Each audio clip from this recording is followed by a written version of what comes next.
Hello, students. In this video, we'll discuss chapter number 12, Rise of Indian Nationalism. बेटा इस video में हम लोग डिस्कस करेंगे कि कब राष्ट्रवाद की नेशनलिज्म की जो फीलिंग थी वो इंडियंस में आना स्टार्ट हुई। ठीक है, कब हमने एज अ होल इंडिया के बारे में सोचना चालू किया। देखो, ईस्ट इंडिया कंपनी 1610 में इंडिया में आ चुकी थी। बैटल ऑफ प्लासी हो चुका था, बैटल ऑफ बक्सर हो चुका था, 1857 का रिवोल्ट भी हो चुका था। पर बेटा ये जो तीनों रिवोल्ट हुए या तीनों वॉर हुए, इनमें कहीं पर भी इंडिया एज अ नेशन की बात नहीं हुई। जब सिराजुद्दौला लड़ रहे थे तो वो अपने बंगाल के लिए लड़ रहे थे।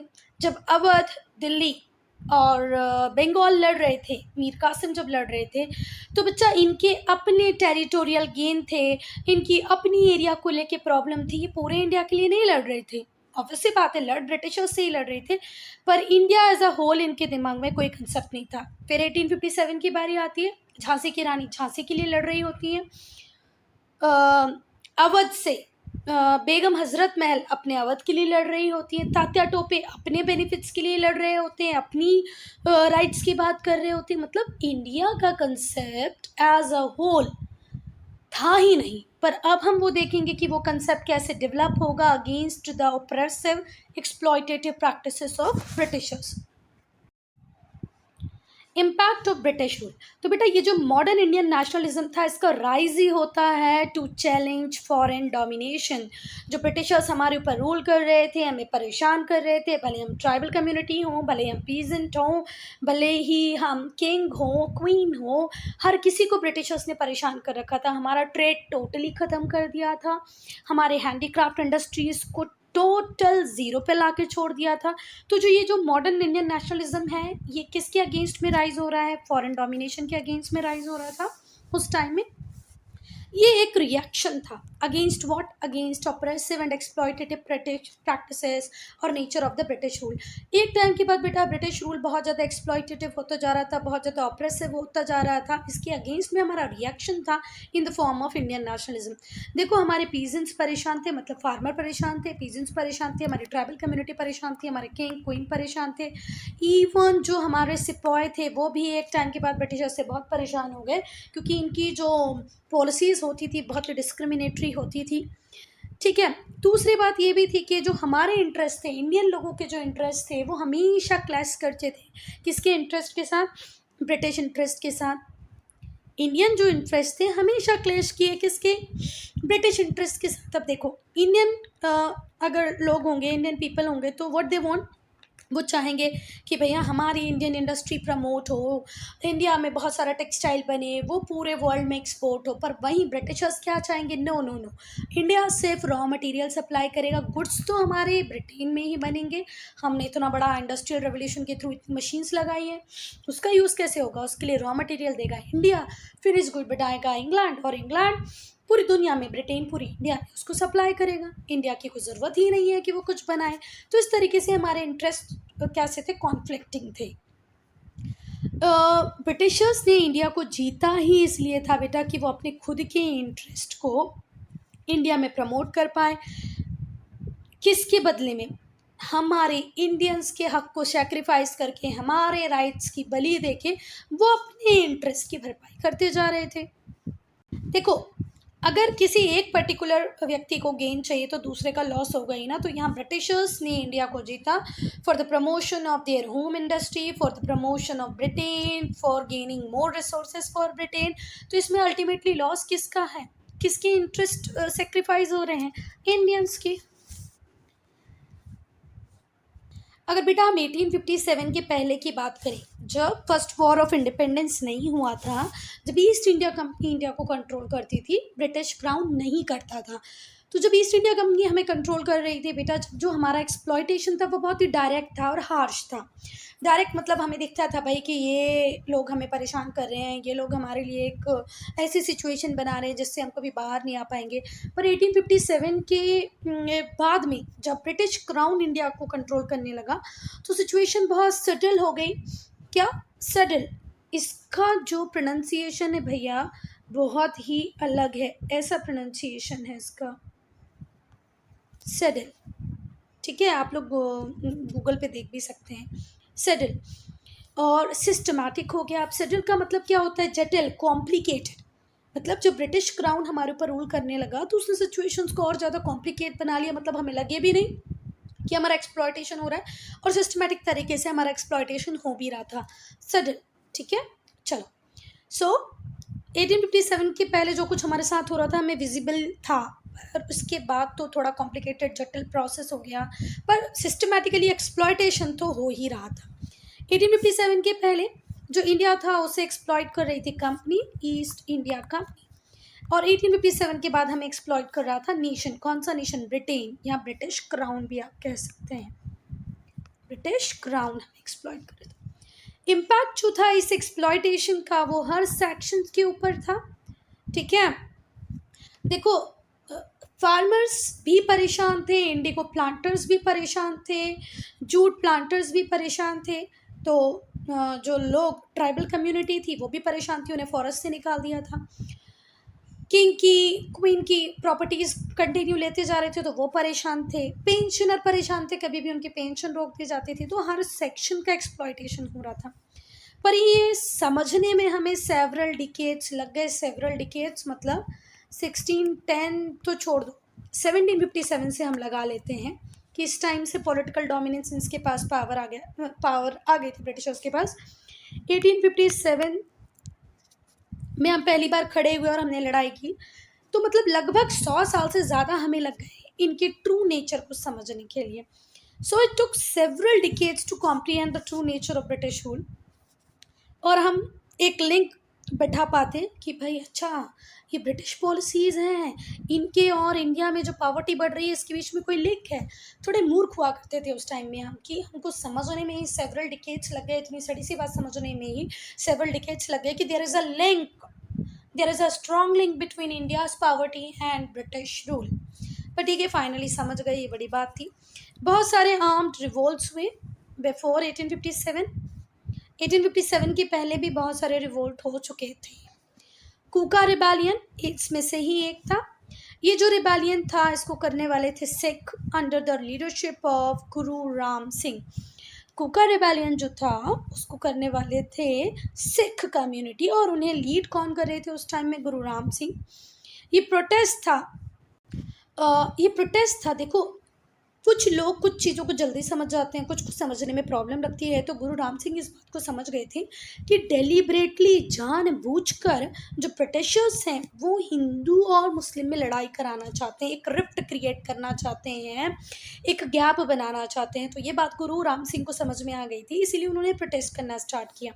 कूकास जो फॉलोअर्स हैं राम सिंह के, उन्होंने कोशिश की कि वो ब्रिटिश रूल को ओवरथ्रो कर पाएँ पंजाब में। और ये जो रिवोल्ट था वो मर्शिलेसली क्रश कर दिया गया, क्रश्ड मतलब दबा दिया गया by the Britishers. 50 Kuka rebels were tied to the mouths of cannon and blown up. बेटा तोप देखी होगी ना आपने, तोप को ही बोलते हैं कैनन्स। तोप बहुत सारे महाराणा प्रताप में देखी होगी, जोधा अकबर में देखी होगी, दिखाऊं नहीं, देखी होगी आप लोगों ने। तो जो तोप होती थी, जैसे कैनन्स कहते हैं, उनके मुंह पर आदमी को, तो बेटा ये जो इस तरीके से आपने देखा होगा ना, तोप लगी रहती हैं, उसके मुंह पर यहाँ पर कूकास को बांध के और उड़ा दिया गया। तो ठीक है, वो लोग इस चीज़ के लिए प्रिपेयर थे, तभी उन लोगों ने रिबेल किया। अगर ऐसे ही सब डरते रहते, कोई कुछ ना करता तो कुछ ना होता। तो कूका रिबेलियन के बारे में पता चला। इसी तरीके से संताल अपराइजिंग भी हुई। कहाँ पर? बिहार में। जैसे कूका अपराइजिंग हुई बच्चा, कूका अपराइजिंग हुई कहाँ पर? पंजाब में। वैसे ही संथाल अपराइजिंग हुई थी, कहाँ पर हुई? बिहार में।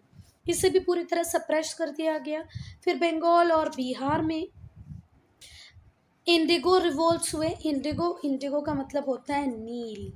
ये ब्रिटेन में डाई के लिए यूज़ किया जाता था, मतलब कलर करने के लिए यूज़ होता था इसका। तो ये जो इंडिगो होता था ये सॉइल की फर्टिलिटी को ख़त्म कर देता था। मतलब एक दो बार अगर आप इंडिगो ग्रो कर दोगे अपनी सॉइल के ऊपर तो सॉइल की फर्टिलिटी तो गई।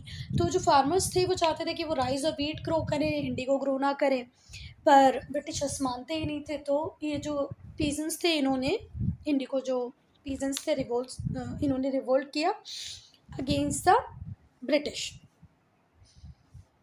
कि भाई हमें इंडिया को ग्रो नहीं करना था, पर उसे भी फाइनली दबा दिया गया, क्रश्ड। चलो ब्रिटिश बेटा ऐसी एक दो तीन नहीं, न्यूमरस अपराइजिंग हो रही थी इंडिया के डिफरेंट डिफरेंट पार्ट में, जो अपने आप में हर अपराइजिंग एक्सप्रेशन थी कि भाई ये जो एंगर है हमारा, जो डिसकंटेंट है हमारा, ये वाइड स्प्रेड है एंड डीप रूटेड है। अब हम ब्रिटिशर्स को पसंद नहीं करते, हम चाहते हैं कि ब्रिटिशर्स इंडिया से चले जाएं, इसलिए बार बार अपराइजिंग होती थी। अच्छा, ऐसा नहीं था कि ब्रिटिशर्स को ये पता नहीं था, ब्रिटिशर्स को भी ये पता था। ब्रिटिशर्स भी सोचते थे बेटा हम जितना बुरा तुम्हारे साथ कर रहे हैं उतना तो तुम कुछ भी नहीं कर रहे हो, करो करो ठीक है, क्योंकि हमारे पास ज़्यादा पावर है, हमारे पास मॉडर्न वेपन्स हैं, हम तुम्हारी हर रिवोल्ट को क्रश करने की, मतलब पूरी तरह दमन करने की, तुम्हारा एक्सप्लॉयटेशन करने की ये पावर हमारे पास है। तो तुम ये छोटा मोटा कुछ कर रहे हो तो करते रहो, हमें इससे प्रॉब्लम नहीं है। तो ये जितनी भी अपराइजिंग हो रही थी ये एक्चुअल में एक्सप्रेशन थी हमारे wide spread deep rooted discontent का। डिसकंटेंट का मतलब होता है असंतोष, वाइड स्प्रेड का मतलब होता है दूर तक फैला हुआ, डीप रूटेड मतलब गहरा दूर तक फैला हुआ। जो असंतोष था, जो डिसकंटेंट था, जो डिससेटिस्फैक्शन था, उसका एक्सप्रेशन था ये अपराइजिंग।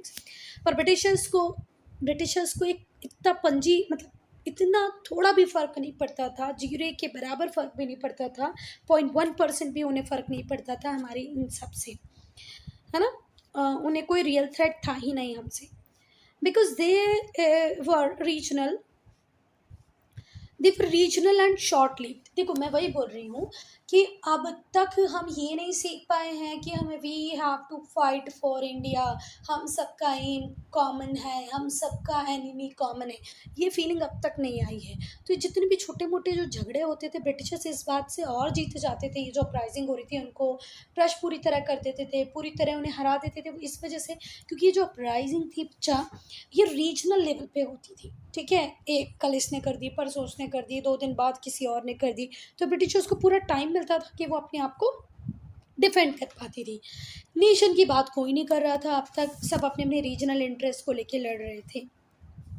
और थोड़े से लोग कितना टाइम लड़ पाते, तो थोड़ा टाइम लड़ते और बस चुप हो जाते थे। what was what was needed was an organized all India movement। क्या चाहिए था हमें चाहिए था ऑल इंडिया मूवमेंट, मतलब एक ऐसा मूवमेंट हो जो पैन इंडिया हो, ऑल इंडिया लेवल पे हो। ये जो छोटी मोटी लड़ाइयाँ हो रही हैं ये ना होकर एक बड़ा मास मूवमेंट बन जाए, इसकी रिक्वायरमेंट उस टाइम में ज़्यादा थी। क्योंकि बेसिकली अगर एक जगह में लड़ाई हो रही तो ब्रिटिश ट्रूप्स पूरी तरह उसको ख़त्म कर देते, बी में 2-4 दिन बाद होती तो उसको ख़त्म कर देते, पर अगर पूरा इंडिया मिलके साथ में लड़ता तो ब्रिटिशर्स उसको दबा नहीं पाते। पर ऐसा कोई मूवमेंट, ऑल इंडिया मूवमेंट जैसा कुछ था, इसकी ज़रूरत थी। Under the leadership of Indian nationalist, बहुत सारे इंडियन नेशनलिस्ट मिलते अपने अंदर एक कोई मास मूवमेंट चलाते हैं जिससे कि लोग यूनाइट हो पाते और जो सपोर्ट होता उसको देते किसी पर्टिकुलर लीडर को, पर्टिकुलर ऑर्गेनाइजेशन को।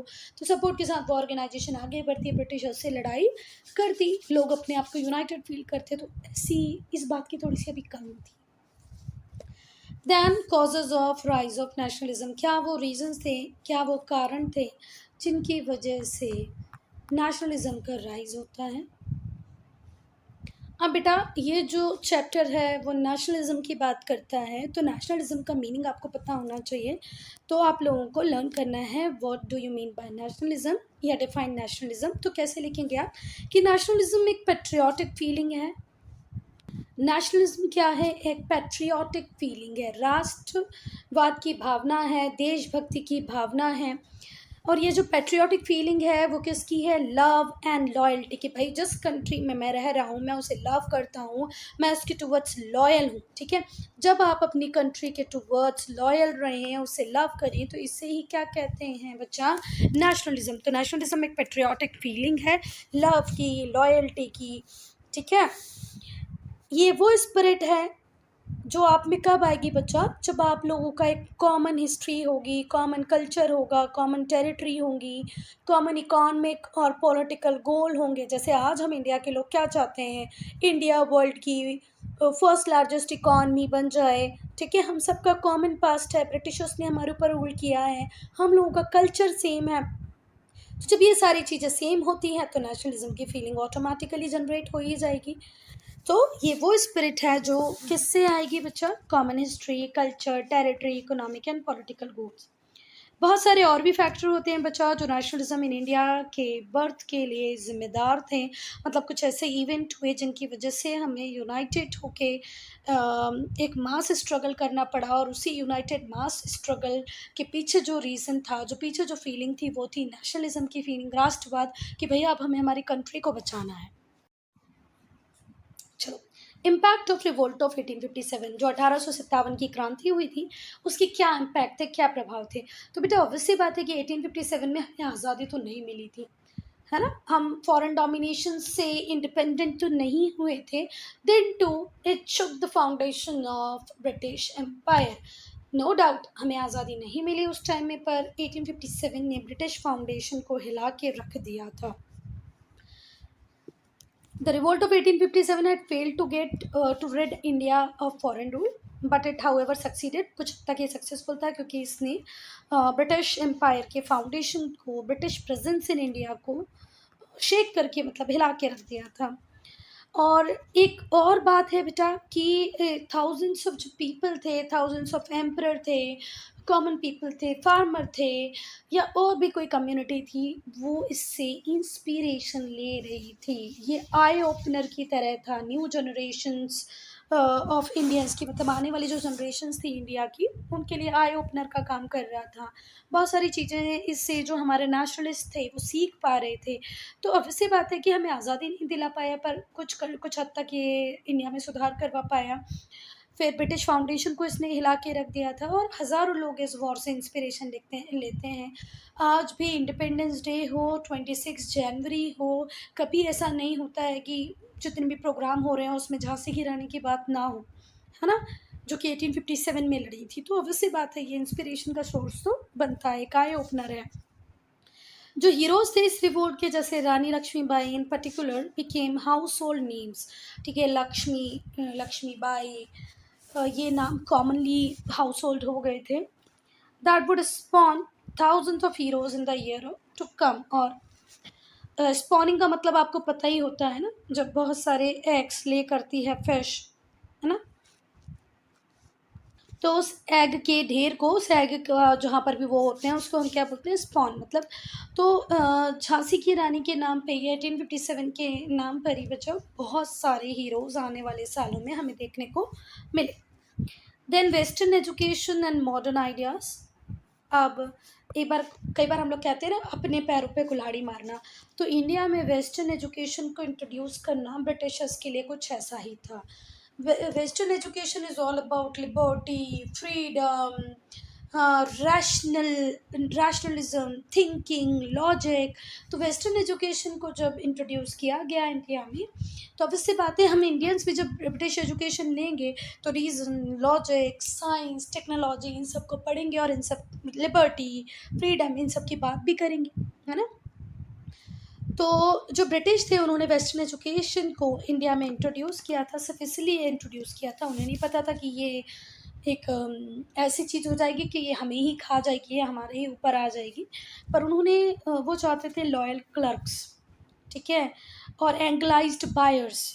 देखो, जब आप ब्रिटिश एजुकेशन लोगे, ब्रिटिश नॉवेल्स को पढ़ोगे, ब्रिटिश बुक्स को पढ़ोगे, तो आपकी जो सोच हो जाएगी वो ब्रिटिशर्स की तरह हो जाएगी, और आप उन्हीं चीज़ों को डिमांड करोगे जो ब्रिटिश में चलती हैं। जैसे आज सारे बच्चे जाके अपना फ्रिज खोलना, आपको फ्रिज में ब्रेड का पैकेट मिलेगा। ब्रेड का पैकेट सबके, बॉर्न या ब्रेड का पैकेट सबके फ्रिज में होगा, भले वो ब्राउन ब्रेड होगी या वाइट ब्रेड होगी ना। सच, अभी जाके तुम लोग खोल लो ब्रेड, तो बेटा जो ब्रेड है वो हमारा फूड तो कभी था ही नहीं, because we are believing on the fresh food. हमारी मम्मियाँ रोज़ सुबह आटा लगाती और पराठा या रोटी बना देती, शाम को फिर आटा लगाती, फिर रोटी या पराठा में बना के दे देती, भले छोले भटूरे बना के देती, पूड़ियाँ बना के देती। ये कंसेप्ट हमने कहाँ से ही लिया है? ब्रिटिशर्स से। तो ये ऐसी ही सोच ब्रिटिशर्स बनाना चाहते थे इंडिया में, so that we can buy British good without any thinking. हमारी फीलिंग, हमारी सोच विचार हमारे ब्रिटिशर्स जैसे हो जाए। और हम ब्रिटिश गुड्स को बाय करने लगे बिना कुछ सोचे समझे। और दूसरा था कि ईस्ट इंडिया कंपनी के काम को करने के लिए उन्हें चाहिए थे हमसे क्लर्क। तो क्लर्क के लिए बेसिक एजुकेशन इंग्लिश आना ये बहुत ज़रूरी बात थी। तो उन्होंने ब्रिटिश एजुकेशन को इन सारे पर्पसेस के लिए इंडिया में इंट्रोड्यूस किया था, पर ये उनके लिए एक ब्लंडर मिस्टेक की तरह साबित हुआ। जो वेस्टर्न एजुकेशन थी did that and much more, इतना तो किया ही उसने कि एंग्लाइज्ड बायर्स दे दिए ब्रिटिश गुड्स के लिए, लॉयल क्लर्क्स दे दिए, पर बहुत कुछ और भी दिया। It open the flood gates of modern knowledge, rational thinking जिसकी मैंने बात की ना, मॉडर्न नॉलेज आ गया हमारे पास। It open the flood gates of, हमारे पास मॉडर्न नॉलेज आता गया बाढ़ की तरह। रैशनल थिंकिंग, लॉजिक, रीजनिंग, उसके ऊपर हम बात करने लगे। न्यू आइडियाज़ आए ह्यूमनिज्म के, जहाँ सेंटर में ह्यूमन था, गॉड नहीं था। मतलब पहले हम हर चीज़ को करते थे गॉड को सोचकर हर काम होता था, पर ये जो कंसेप्ट था ह्यूमनिज्म का कि भैया ह्यूमन में ही नहीं, ह्यूमन को लेके पूरी सोसाइटी की संरचना होनी चाहिए, उसको सोच के सारा काम होना चाहिए, तो ह्यूमनिज्म का कंसेप्ट आया। नेशनलिज्म, देखो अगर आप ब्रिटिश एजुकेशन दे रहे हो तो आप ब्रिटेन में नेशनलिज्म कैसे आया, कैसे उन्होंने क्राउन से पावर ली और पावर पार्लियामेंट्री मोनार्की बना दी, पावर पार्लियामेंट को दे दी, मोनार्क भी है पार्लियामेंट्री भी है, मोनार्की पावर को लिमिट पार्लियामेंट ने किया गया है। फिर आपको कहीं से फ्रेंच रेवोल्यूशन पढ़ा दिया गया। तो ये रेवोल्यूशन क्यों हुए थे? कहीं ना कहीं डेस्पोटिक रूल को ख़त्म करने के लिए। तो ब्रिटिशर्स भी हम पे हमारे ऊपर रूल कर रहे थे, डेस्पोटिक रूल ही कर रहे थे ना। तो ये जो नेशनलिज्म की फीलिंग आई, democracy, one man one vote का आइडिया हम लोगों ने ब्रिटिश टेक्स्ट से ही पढ़ा, इससे जो ट्रेडिशनल आउटलुक था वो लोगों का चेंज होने लग गया। अब बेटा इन सब के बाद हमारे पास एक नई क्लास थी, वो क्लास थी इंडियन एजुकेटेड इन इंग्लिश। वो भारतीय जो विदेशी भाषा मतलब इंग्लिश में पढ़े हुए थे, मतलब इंडियन एजुकेटेड इन इंग्लिश, भारतीय थे पर उनका एजुकेशन पूरा इंग्लिश में हुआ था। इनका नंबर बहुत कम था, देन टू इतने तो ये लोग थे कि इनमें से कुछ हमारे लीडर्स बन गए, ठीक है, जिन्होंने नेशनल मूवमेंट को लीड किया। कुछ ऐसे व्यक्ति थे जो नेशनल मूवमेंट को ऑर्गेनाइज करने वाले बन गए।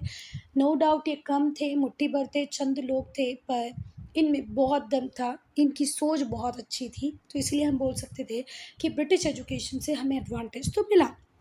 देखो अगर मैं सुभाष चंद्र बोस की बात करूं तो उन्होंने आईसीएस का एग्ज़ाम भी क्लियर कर लिया था। ICS stands for imperial civil services, और उस टाइम में ये एग्ज़ाम सिर्फ कहाँ होती थी, लंदन में होती थी। वो लंदन जाके एग्ज़ाम को क्लियर करके आए थे, इम्पीरियल सिविल सर्विसेज।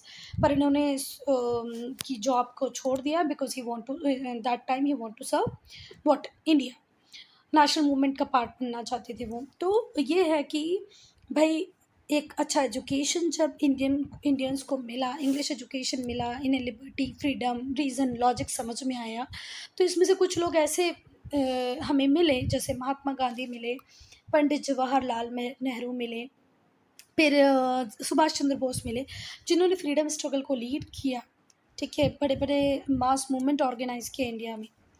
जैसे ही वेस्टर्न एजुकेशन मिला बच्चा, हम ये जो ट्रेडिशन का बॉन्डेज हमारे ऊपर था, काली पट्टी हमारे ऊपर लगी हुई थी, कस्टम ट्रेडिशन बिना सोचे समझे फॉलो करते जाओ, हम उससे फ्री हो गए। हमने देखा कि भाई अदर कंट्रीज़ ने, भले ही वो फ्रेंच हो, भले ही वो इटली हो, भले ही वो जर्मनी हो, इन लोगों ने कैसे अपने अपने हिस्से की लड़ाई की, कैसे फ्रीडम की बात की, यूनिफिकेशन की बात की, कैसे एक यूनिफाइड इटली बना, जर्मनी बना, क्यों फ्रेंच में रेवोल्यूशन हुआ, क्यों हमें ऑटोक्रेटिक रूलर को ख़त्म करना है। जब ये सारी बातें हमें पता चल गई, ये जो कुछ सक्सेसफुल मूवमेंट्स थी जब हमें पता चल गई, तो हमें भी एक रफ आइडिया आ गया कि हमें भी क्या करना है, किस तरीके से करना है, so that will have modern United prosper India. अब इनके पास बहुत ज़्यादा क्लियरिटी थी कि वो इविल इफेक्ट को देख पा रहे थे कि ब्रिटिश अगर हमारे ऊपर रूल करेंगे तो इसके क्या क्या बैड इफेक्ट हमारे ऊपर हो सकते हैं। फिर हमारे पास एक अच्छा खासा आइडिया था कि फ्रेंच रेवोल्यूशन हुआ तो क्या हुआ, जर्मन यूनिफिकेशन के प्रोसेस में क्या हुआ, इटली यूनिफिकेशन के प्रोसेस में क्या हुआ, यूनिफाई होने के बाद कंट्री को क्या फ़ायदा हुआ। तब हमारा भी सपना था बेटा कि हम भी एक मॉडर्न यूनाइटेड प्रॉस्पर और एक स्ट्रॉन्ग इंडिया को डेवलप करें, बनाएं, सोचें। नाउ थिंक एंड आंसर, दो क्वेश्चन पूछे गए हैं थिंक एंड आंसर में, फर्स्ट और ये है सेकेंड। तो पहले मैं सेकेंड को आंसर करना ज़्यादा पसंद करूँगी, क्योंकि यहाँ पर पूछा है कि क्या मॉडर्नाइजेशन और वेस्टर्नाइजेशन सेम है, तो बेटा बिल्कुल भी नहीं। मॉडर्नाइजेशन और वेस्टर्नाइजेशन बिल्कुल भी सेम नहीं है। मॉडर्न का मतलब होता है आपको साइंस का यूज़ करना है, टेक्नोलॉजी का यूज़ करना है, लॉजिक की बात करना है, रीज़न की बात करना है। और वेस्टर्नाइजेशन का मतलब होता है ब्लाइंडली वेस्ट को फॉलो करना है बेटा।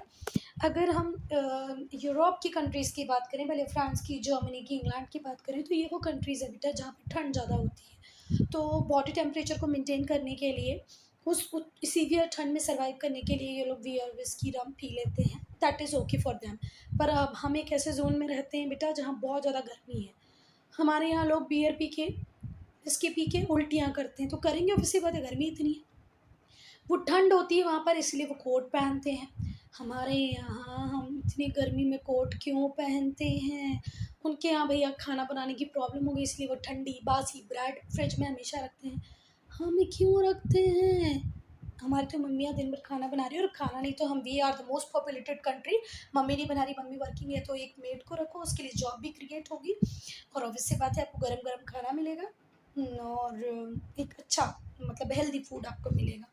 ठीक है। तो मैं ये नहीं बोलती कि घर में मम्मी आई खाना बनाए। अगर आपकी मम्मी जॉब करती है तो उस काम को करने के लिए आप एक मेड रखो, so that you can create job for others also. उसके लिए भी आपने जॉब क्रिएट की और आपको अच्छा खाना भी मिल गया। चलो, अब हम फर्स्ट क्वेश्चन पे आते हैं। फर्स्ट क्वेश्चन ये बोल रहा है कि किस तरीके से वेस्टर्न एजुकेशन ने हमारे आउटलुक को चेंज किया। ठीक है, do you agree that people in India changed and developed a modern outlook because of western education? तो यस, इसका आंसर है हाँ।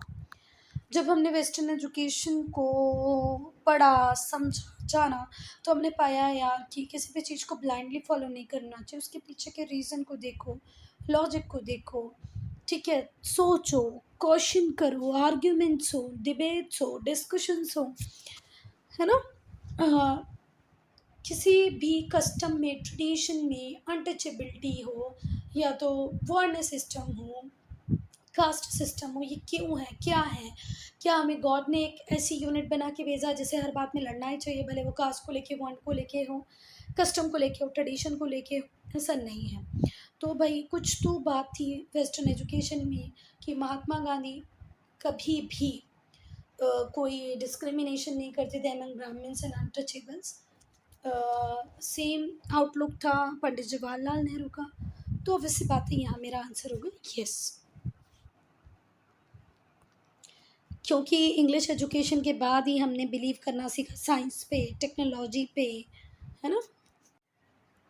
अब हम बात करेंगे इंग्लिश लैंग्वेज की। मम्मी पापा जो हमें देते हैं वो होता है आशीर्वाद।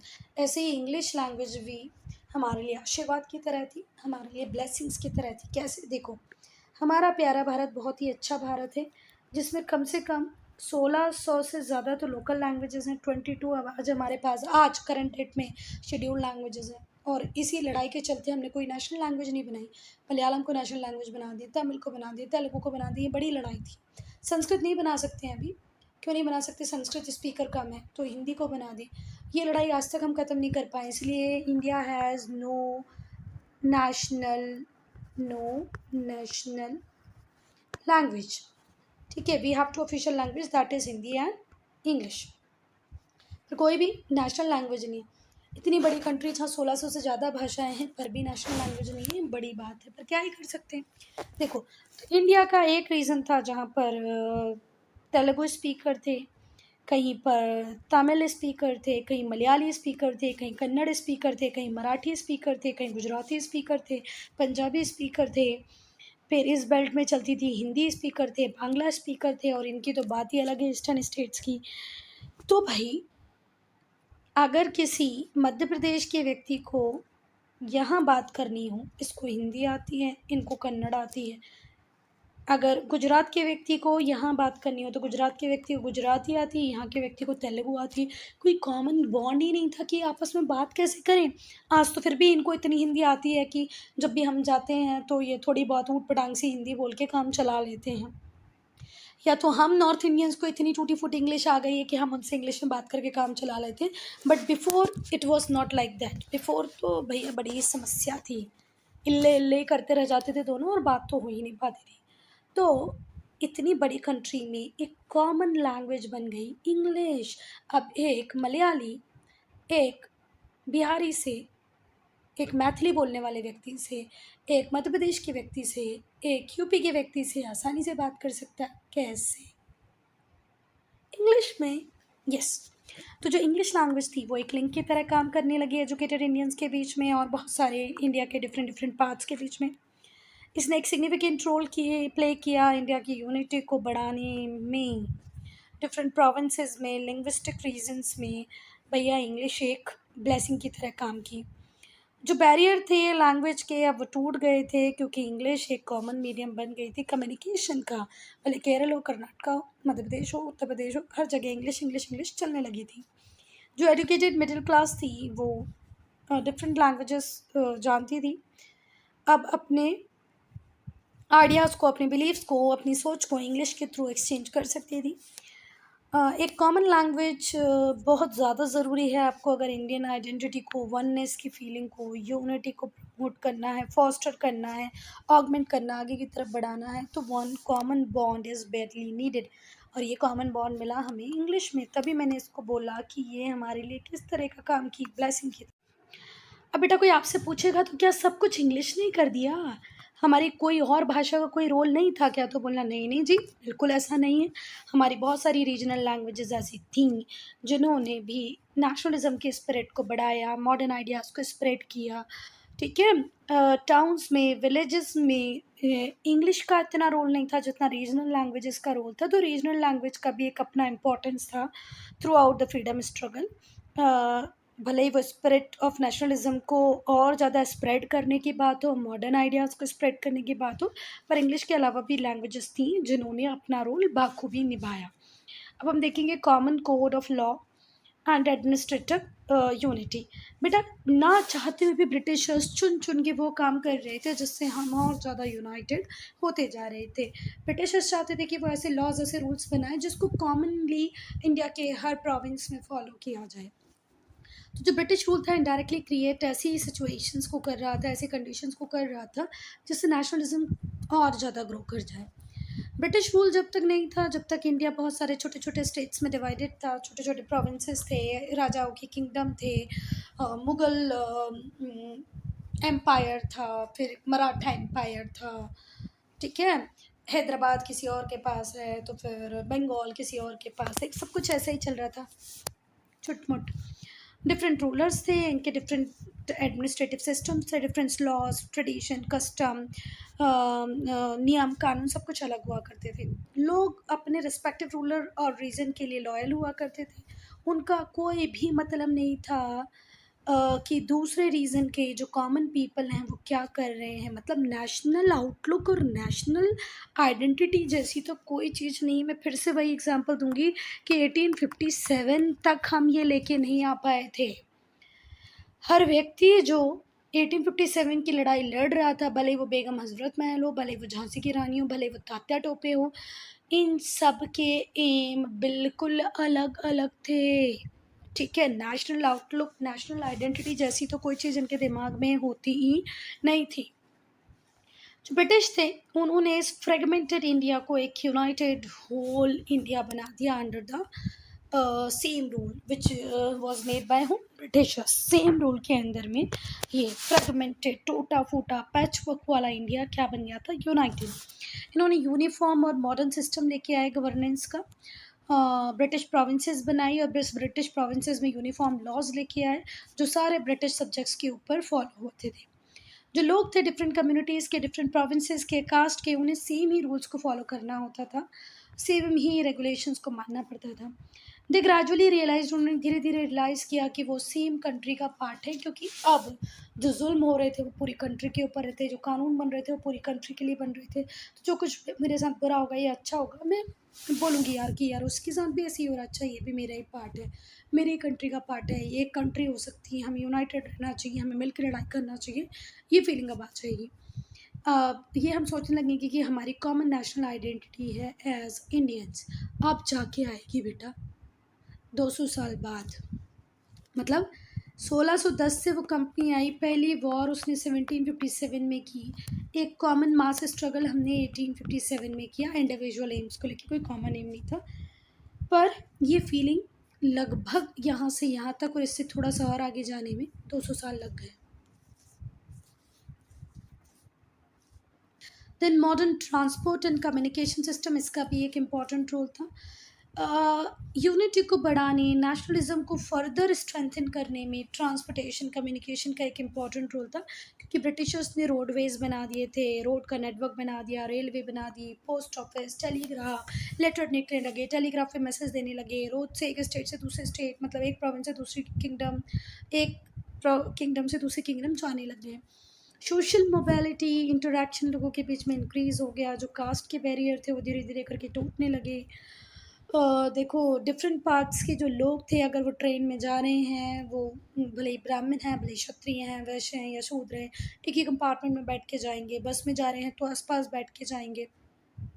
तो धीरे धीरे थोड़ा सा ये जो हमारी नेगेटिव सोच थी या जो प्रेजुडाइज थी, स्टीरियोटाइप था, वो धीरे धीरे करके कम होने लगा। फिर हमें एक बात और हमारे दिमाग में आने लगी कि यार, हम में कुछ तो कॉमन है, हमारा कॉमन एनिमी है। ये बात लोगों के दिमाग में आने लगी।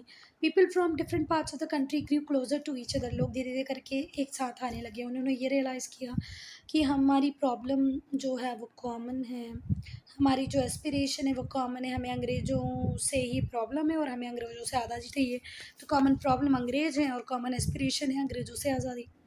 कॉमन गोल है आज़ाद भारत, डेवलप्ड मॉडर्न इंडिया, और हम एक ही नेशन का पार्ट है। So student, I'm ending this video here. Only if you have any doubt, any problem, to write in comment section. We'll start part 2 with rediscovery of India's glorious past. Okay.